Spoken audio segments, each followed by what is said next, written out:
is going to deal with the idea of infinite limits. Now there's actually going to be two different types here.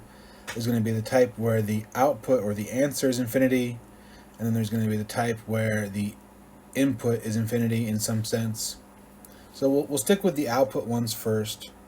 And let's look at an example here. Let's say we want to take the limit as x goes to 0 of the function 1 over x. Now, the idea of limits is you're supposed to be able to look at the function here, and you're supposed to be able to say, okay, what's my y value? My x is near the value that we're given here. Now, I'm talking about 0 here. So if I then go over and look for x values near 0,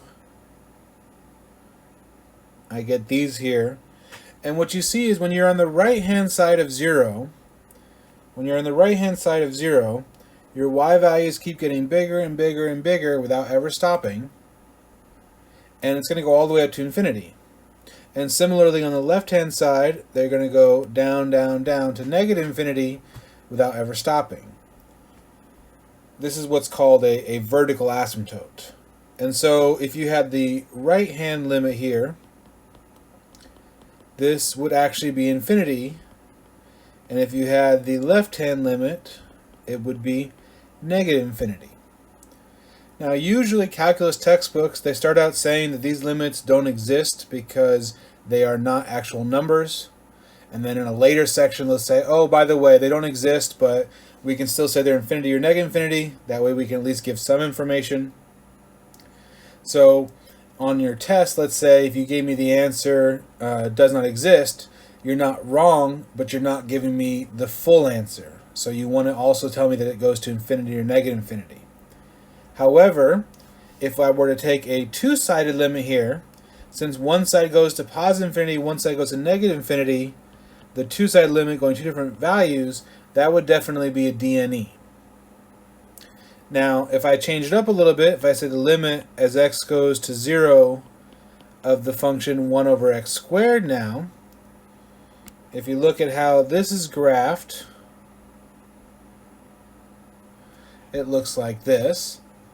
And then you notice that no matter if you are on the left or the right side of 0, you're going all the way up to infinity in either case.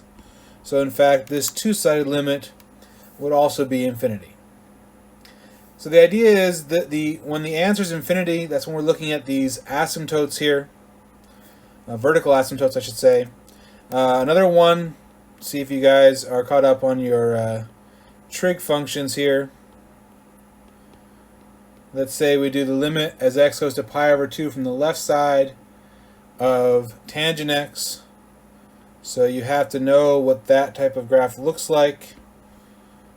You remember that it has all these vertical asymptotes repeating here. And then it's going to look like this over and over again. And the pi over 2 is this first right vertical asymptote here. And if you come from the left-hand side of that, you're going to infinity. So this in this case would be a positive infinity answer. So all of these things here where we have vertical asymptotes, that's where our answer is going to be infinity or negative infinity, and you want to be able to handle them. The other situation is going to be where infinity is the input, and that's going to be horizontal asymptotes. So if I look back at the same 1 over x function now, but I now let my x go to infinity, right? This is very different than x going to 0. And I look at my graph, what does it mean for x to go to infinity? It means that I'm going to look on my graph and make my x values as far right as I can get. And I'm going to keep going there. And you see what the y value is approaching, it's going to approach the value of 0 here. Similarly, if you did the limit as x goes to negative infinity of 1 over x, that will also give you 0.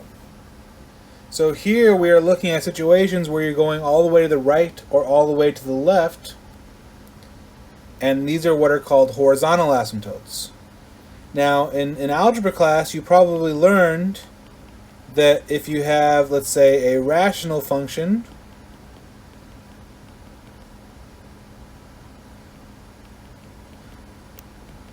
something like this, and depending on what the degrees are, top and bottom, in this case, the degrees are the same, top and bottom, and when they're the same, you take the leading coefficients, and that's what your answer is going to be. Now, in college algebra class, we just told you that was what you got. Let me show you how we'd approach this in calculus where we'd like to actually justify our answer. So one way that we can do this is we can divide top and bottom by the highest power here, which in this case would be x squared. So I'll divide top and bottom by x squared. And then I would have 5 plus 3 over x minus 2 over x squared over 2 plus 7 over x minus 1 over x squared. And if you look at the graph that we just talked about, when you have 1 over x like this, as x goes to infinity, that part's going to go to 0. And so that means this is going to go to 0, this is going to go to 0, 0, and 0. And that's how we would justify the answer now, is 5 over 2. And so in this class, you are going to want to justify your answer here. Now let me give you some other fun ones like this. There's another one that I've given to students before and they've had a lot of trouble with it. This one is just whether or not you actually know what your inverse trig functions look like. It's one of those things you're supposed to cover in trigonometry, but you may or may not have remembered it. In this case, the graph looks like the following. That's roughly what inverse tangent looks like. And it has two horizontal asymptotes. On the right side it goes to pi over 2. On the left it goes to negative pi over 2. And so that means this one here, if I want to look at going all the way to the right, positive infinity, then I would have pi over 2 as my answer. Now the last example I want to do right here is a relatively tricky one. This is one I see a lot of students making a mistake on. It requires a really subtle point from algebra class. So let's say x squared plus 5 over x minus 2. So this is no longer a rational function. It's not like this previous example with the 5x squared there, because we have a square root. Square roots are not rational, they are radical. And as a result, we cannot use that rule. However, we are going to still divide by something here. But I want to be careful. We're going to divide by the highest power, which is this x squared, but it's the square root of it. So we're going to go ahead and divide by the square root of x squared. That seems okay, I think. Now on top, when you do the square root of x squared divided by square root of x squared, it's going to divide on the inside, and it's going to be 1 plus 5 over x squared. However, on the bottom, I don't have a square root there right now, so I can't divide it so easily. I need to convert it. And then most students will say, okay, the square root of x squared is equal to x, and just divide by x. But it turns out that is wrong. It's one of those things from algebra class that a lot of students kind of gloss over, and I don't really blame you, because most textbooks completely gloss over this as well, and that is the fact that the square root of x squared is not x. The correct answer is the square root of x squared is the absolute value of x, because the square root has to have a positive answer there. And once you realize this, then since my x is going to be a negative number here, if you want to make sure it's positive for absolute value, it's going to actually be negative x. So on the bottom here, you are going to have x minus 2 divided by a negative x.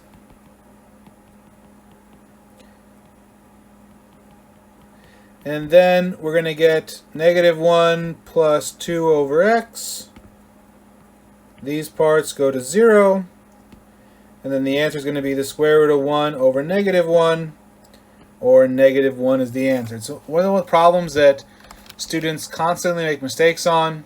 It's very tricky, and you don't actually need the square root of x squared is negative x very often, but if you don't know about it, you basically just can't handle problems like this. So I wanted to at least show you one example with it.